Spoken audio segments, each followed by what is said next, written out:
अस्सलाम वालेकुम। चले जी सर, एक क्वेश्चन की तरफ और मूव करते हैं मेरे बच्चे। ये एक सवाल बड़ा मज़े का जो है वो बना हुआ है एक मल्टीनेशनल कंपनी के बारे में। और मेरा मशवरा है आप लोगों को कि अगर आपने अपने पास पेस्ट के टॉपिक में टेक्नोलॉजी का कंपोनेंट अभी तक नहीं देखा और इंफॉर्मेशन सिस्टम नहीं देखे, एक दफ़ा अगर आप फर्स्ट टाइम भी ये लेक्चर देख रहे हैं, एक दफ़ा उसको अच्छे से रीड कर लें कम अज़ कम बुक में। और वो रीड करने के बाद जब आप ये रिकॉर्डिंग दोबारा प्ले करेंगे, आपको इसके अंदर ज़्यादा तुक समझ में आएगी, ज़्यादा मज़ा आएगा। ऑल दो इस लेक्चर को मैं प्रिपेयर इस नियत के साथ कर रहा हूँ कि अगर आपने उसको रीड कर लिया है और या आपने पहले से उसको जो है वो स्टडी किया हुआ है, तो आपका एक तरह का रिवीजन हो जाएगा। इसमें बहुत सारे ऐसे पॉइंट हैं जो आपके लिए काम के हो सकते हैं। It's a very useful question for us. Sir आए जरा सवाल के अंदर देखें, सिंपल सी रिक्वायरमेंट है, कोई मुश्किल बात नहीं बोली। बोल रहा है भैया एक सिंपल सा सॉर्ट कर दो हमारी कंपनी के लिए फॉर दिस ऑर्गेनाइजेशन। आए जरा सवाल को देखें। सॉर्ट और पेस्ट के हर सवाल में आपको केस स्टडी को डायसेक्ट करना है। मैं आपके साथ केस स्टडी रीडअप जो है वो करूंगा। आपने इससे पहले सुपरमार्केट का सवाल देखा, इससे पहले आपने जो है वो एक फार्मास्यूटिकल मैन्युफैक्चरिंग कंपनी का सवाल देखा। अब आए एक और बिजनेस, उसके बारे में बात करें और देखें सवाल के अंदर क्या कह रहा है। अगेन कुछ पॉइंट जो हमें यहाँ से मिलेंगे उनको हम अपने आंसर के अंदर यूज़ करेंगे, जो हमने क्वेश्चन 1 और 2 के अंदर किया और उससे पहले के लेक्चर में किया। कह रहे जनाब, ABC is a multinational company specialising in travel goods such as suit cases and travel bags. ठीक है ना, ये हमारा एक छोटा सा बिजनेस हो गया। It has a strong position in the luxury good section of the market.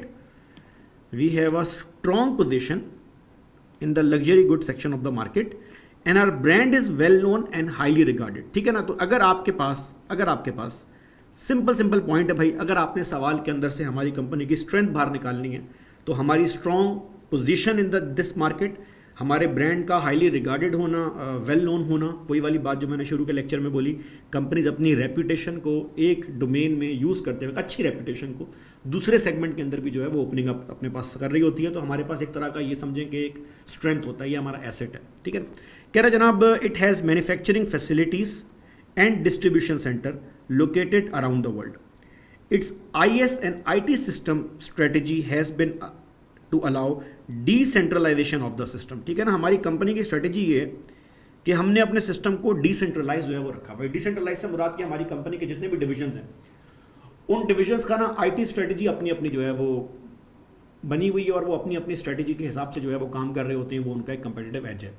याद रखिएगा, इस क्वेश्चन के बहाने की बात मैं पता शेयर कर रहा हूँ कि किसी भी कंपनी के अंदर डिसेंट्रलाइजेशन, चाहे वो कंपनी की स्ट्रेटेजी के हवाले से हो या कंपनी की IT IS की स्ट्रेटेजी के बारे में इस सवाल के अंदर बात कर रहा है, it can move in both directions. ये कंपनी के लिए अच्छा भी हो सकता है, बुरा भी हो सकता है। IT या IS स्ट्रेटेजी या कोई भी स्ट्रेटेजी, जरा इस बात को IT को साइड पर रख देते हैं, कोई भी स्ट्रेटेजी अगर वो डिसेंट्रलाइज है तो वो अच्छी इसलिए हो सकती है कि इफ वन पार्ट फेल्स तो वो दूसरा पार्ट जो है वो काम करना स्टार्ट कर देता है। तो कंपनी क्या करती है, अपने डिफरेंट डिवीजन में, डिफरेंट कंपोनेंट में ये देख लेती है कि कोई एक स्ट्रेटेजी जो है वो ज़्यादा कामयाब क्यों है, तो हम उसको यूज़ करना स्टार्ट कर दें।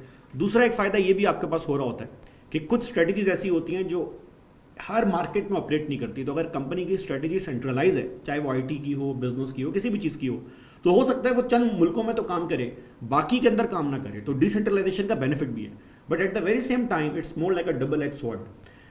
ये ही decentralisation can be dangerous for you as well. क्यों सर? क्योंकि कंपनी के अंदर कोई किसी किस्म की हार्मनी नहीं है। जहाँ पर सेंट्रलाइजेशन में कॉस्ट सेविंग हो सकती है, वो कॉस्ट सेविंग कंपनी नहीं ले रही है। तो अब आपने सिनेरियो के अंदर ये बात करनी है। अगेन जो मैंने शुरू के लेक्चर्स में बोला, सॉर्ट इज सब्जेक्टिव। आप में से कुछ बच्चे इसका बेनिफिट जो है वो पिक कर रहे होंगे, कुछ इसका ड्रॉबैक पिक कर रहे होंगे। ऑल दो भी हम सिनेरियो रीड करेंगे तो सिनेरियो के अंदर देयर इज अ बायस, जैसे आपको आइडिया हो जाएगा। लेकिन अगर सवाल में ऐसा ना हो तो please be very careful about it. आप दोनों तरफ आर्ग्यू कर सकते हैं। यही मैनेजेरियल थ्योरी पोर्शन का सबसे बड़ा टेक अवे है। आगे बोल रहे हैं, each division of the company has been allowed to develop and use its own IT system. ठीक है ना, अपने हिसाब से आपने काम करना है। The company has been successful in using development in information technology, IT का बड़े अच्छे से यूज कर रहे हैं। It has EDI links with many of its major supplier and it was one of the first companies in the industry to develop a website for advertising and selling its goods directly to the consumer। अच्छा, EDI link क्या होता है sir? EDI link ये होता है कि हमारी company ने ना एक इलेक्ट्रॉनिक डेटा इंटरचेंज जो है वो अपने पास बनाया हुआ है, और हमारी कंपनी का जो प्रोडक्शन हाउस है या जो हमारी गुड्स की जो नीड है उसको हमने सप्लायर के साथ जो है ना वो लिंक किया हुआ। तो जैसे जैसे हमारे पास इन्वेंट्री अपडेट होती रहती है, वैसे वैसे जिस तरह हमें पता चलता है कि हमारे पास किस आइटम की ज़रूरत है, हमारे सप्लायर को भी आइडिया हो रहा होता है। तो होता ये है कि सप्लायर फिर वहाँ से वो माल फ़ौरन से आपके पास भेज देता है। आईटी सिस्टम का बेनिफिट ही आपके पास ये है कि आपका जो कम्युनिकेशन टाइम है वो शॉर्ट होना स्टार्ट हो जाता है। अगर आपको ये चीज़ थोड़ी सी अनयूजुअल किस्म की लग रही है तो याद रखें फूड पांडा सेम काम कर रहा है। लेकिन इस सवाल के अंदर जो बात नहीं है वो ये है कि फूड पांडा ने ये काम दोनों जगह पे किया हुआ है। फूड पांडा ऐसा नहीं होता कि कस्टमर के पास से ऑर्डर आता है तो वो वेंडर को भेज रहा होता है। एक डिवाइस वेंडर के पास होती है जो आपकी खाने पीने की शॉप है, एक आपके जो है वो कस्टमर के पास होती है। सेंट्रलाइज पूरा सिस्टम जो है वो फूड पांडा के पास है। जैसे ही ऑर्डर आता है वो ऑर्डर ऑटोमेटिकली उस वेंडर के पास पास ऑन होता है और जैसे ही वेंडर उसको अप्रूव एक्सेप्ट करता है उसी वक्त फूड पांडा वाले अपने राइडर और अपने कस्टमर को इन्फॉर्म कर देते हैं। तो ये पूरा एक सिस्टम जो लिंक हुआ हुआ है इसमें बहुत सारा कम्युनिकेशन टाइम बच रहा है। और ना सिर्फ कम्युनिकेशन टाइम बच रहा है, बिजनेस का जो डिलीवरी टाइम है वो शॉर्ट होना स्टार्ट हो जाता है। तो नॉर्मली कंपनीज की ख्वाहिश होती है कि यार मुझे बोलना ना पड़े, काम ऑटोमेटेड जो है वो होना स्टार्ट हो जाए। साथ साथ ये भी बोल रहा है जनाब, it was one of the first companies in the industry. ये हमारी एक एज थी, it was one of the first companies. अगर हम वाहिद कंपनी होते तो ये हमारा एक कोर कॉम्पिटेंस बन जाता, लेकिन क्योंकि पहले हमने किया बाकियों ने बाद में किया तो एक जमाने तक ये हमारी एज थी, अब नहीं है। लेकिन अगेन क्योंकि we were the first mover तो शायद हमने उसका एडवांटेज लिया हो। However, कह रहा है the popularity of website has been falling and the number of hits per day is now down to third of its peak level about 3 years ago। एक ज़माने में तो वेबसाइट बड़ी उठी थी, अब हमारी वेबसाइट के ऊपर ट्रैफिक कम होना स्टार्ट हो गया है। तो this is a potential threat for अस, क्योंकि जाहिर सी बात है अगर ये ट्रैफिक कम होना स्टार्ट हो जाएगा तो हमारे हाथ से ऑनलाइन कंज्यूमर निकल जाएंगे। आगे बोल रहा है although the company has EDI link with the supplier, it does not have similar arrangement with its major customer. वही वाली बात जो भी मैंने आपको बोली, हमारा सप्लायर के साथ तो एग्रीमेंट है लेकिन कस्टमर के साथ नहीं है। इसका मतलब दिस इज अ वीकनेस जिसको हम पूरा कर सकते हैं, क्योंकि अगेन अगर हमने पूरा नहीं किया तो हमारा कंपेटिटर पूरा कर लेगा। आगे बोल रहा है however some customers have recently suggested that improvement could be made in their supply chain by establishing extranet links. कुछ कस्टमर ने मशवरा ये दिया है कि भैया जिस तरह आपने सप्लायर के साथ अरेंजमेंट किया है हमारे साथ भी कर लें।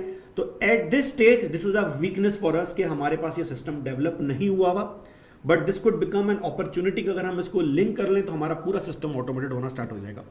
The company is in a highly competitive market, potential threat, and rival companies have been successful in taking market share by offering well design products at lower price, another threat for us. तो again पूरा answer आपके case study से बाहर आएगा। The director of the company are aware that some managers have ideas for improving competitiveness, but these ideas are spread throughout the company। जाहिर सी बात है आपने डिसेंट्रलाइज किया हुआ है, and it has been difficult for different division in different countries to exchange their ideas। It has also been suggested that a new intranet system could be introduced, एक काम का पॉइंट है, to improve the interchange of ideas within the group। इसका मतलब हमारे पास ideas हैं, managers को इस बात का, डायरेक्टर को एहसास है कि मैनेजर्स इस तरह के हमारे पास हैं, लेकिन फिलहाल हमने आइडियाज़ शेयरिंग के लिए कोई निज़ाम नहीं बनाया हुआ। तो अगर हम इस तरह का निज़ाम बना दें तो जो काम हम पहले नहीं कर पा रहे थे अब करना स्टार्ट कर देंगे, और आइडियाज़ की वजह से हमारे पास ऐसी बात है बिजनेस में इंप्रूवमेंट आएगी। This could become an opportunity for us. ठीक है ना, तो बड़ा क्लियर कट, बड़ा अच्छा एक कॉम्प्रिहेंसिव केस स्टडी है। कह रहा है directors are also aware that they do not have as much information as they would like about their competitors. एक बहुत बड़ी वीकनेस आपके सिस्टम के अंदर है, याद रखिएगा ये एक वीकनेस है, क्योंकि इंटरनल प्रॉब्लम है, हमारे पास डेटा कलेक्शन उतनी अच्छी नहीं है। We need to keep an eye on our competitor, और जाहिर सी बात है एक अच्छी कंपनी अगर अपने कंपटीशन को रीड नहीं कर रही तो वो ज़्यादा अर्से तक अच्छी कंपनी नहीं रहेगी। कह रहा है travel goods are type of fashion necessary for many customer and company would probably benefit from learning much faster about the initiative that its competitor are taking in the market, क्योंकि highly competitive field है और fashion ज़रा fast changing field के अंदर आता है, तो आपकी ये इन्फॉर्मेशन का जो अवेलेबिलिटी है this could become strategic edge for you. It has been suggested that an information system should be developed for senior manager, giving them access to information about competitor, including easy access to their internet sites। ठीक है ना, एक इस तरह का system बनाया जाए। हमने शुरू के टॉपिक के अंदर पढ़ा था कि एक एग्जीक्यूटिव इंफॉर्मेशन सिस्टम बना हुआ होता है EIS, अगर आपने वो चैप्टर रीड किया होगा एक दफ़ा देख लीजिएगा प्लीज़। तो EIS के अंदर एक्सटर्नल और इंटरनल सोर्सेज ऑफ इंफॉर्मेशन भी होते हैं, because it's an outward looking programme, क्योंकि मैनेजर्स को ना स्ट्रेटेजिक प्लानिंग करनी होती है, they need information, not just internal external information as well. Sir एक इंतहाई शानदार सवाल है, बहुत सारे पॉइंट मैंने मेंशन कर दिया, आई होप आपने रिकॉर्डिंग सुनते सुनते अपने पास नोट कर लिए होंगे। आए ज़रा इसके आंसर की तरफ मूव करें और देखें एग्जामिनर ने इसका आंसर क्या दिया हुआ है। अगेन स्ट्रेट फॉरवर्ड आंसर है। स्ट्रेंथ के अंदर उसने बोल दिया है जनाब, strong brand reputation, world wide facility for manufacture and distribution, managers with the potential of ideas for improving the business. हमारे पास जो वर्कफोर्स है, वही वाली बात दोबारा बोलूँगा, ये काम करने से पहले रिसोर्स ऑडिट अपने पास कर लें, ये देख लेंगे हमारी वर्क फोर्स क्या वो प्रॉपर काम पूरा कर सकती है कि नहीं कर सकती। अगर हमारे पास प्रॉपर टैलेंट एग्जिस्ट नहीं करता, ये हमारे लिए प्रॉब्लम है, लेकिन अगर एग्जिस्ट करता है this will become a strength for us. Successful experience with the EDI with the supplier and successful experience with the website and e commerce, ठीक है ना। था सक्सेसफुल, अभी हिट लो है, ये हमारे लिए एक थ्रेट है। थ्रेट में बोल रहा है जनाब strong competition in the market, competitors have made some successful initiative, और वो अपने डिजाइन चेंज कर रहे हैं। इसने ब्रीफ बात बोली है, इसमें आप मजीद पॉइंट ऐड कर सकते थे। And again another obvious threat, significant fall in the number of hits on the website के ऊपर नंबर ऑफ हिट्स कम होना स्टार्ट हो गए। What are the opportunities? Sir possible use of internet to improve internal communication and interchange of ideas, आपस के अंदर जो है वो कम्युनिकेशन बढ़ा दें ताकि डिफरेंट डिविजन अपने आइडियाज जो है वो शेयर कर लें और कंपनी इस कोलेब्रेशन का बेनिफिट ले। Possible use of extranet to improve communication with customer, वो जो हमारे कस्टमर ने जो मशवरा दिया है उसी को इसने अपॉर्चुनिटी के अंदर फेंक दिया है। And possible use of executive information system EIS to provide more information about competitor and their market, ताकि वो जल्दी डिसीजन मेकिंग जो है वो कर सकें। सर वीकनेस के अंदर क्या आ रहा है, मजेदार बात रहा, चेक कीजिएगा। कह रहा है जनाब possibility of decentralisation of IT system is a weakness. Possibility क्यों बोल रहे हैं? डिसेंट्रलाइजेशन या सेंट्रलाइजेशन दोनों के अपने एडवांटेज या ड्रॉबैक हैं। आपको केस स्टडी का बायस चेक करना है कि हमारी कंपनी उसका बेनिफिट जो है वो ले रही है कि नहीं ले रही।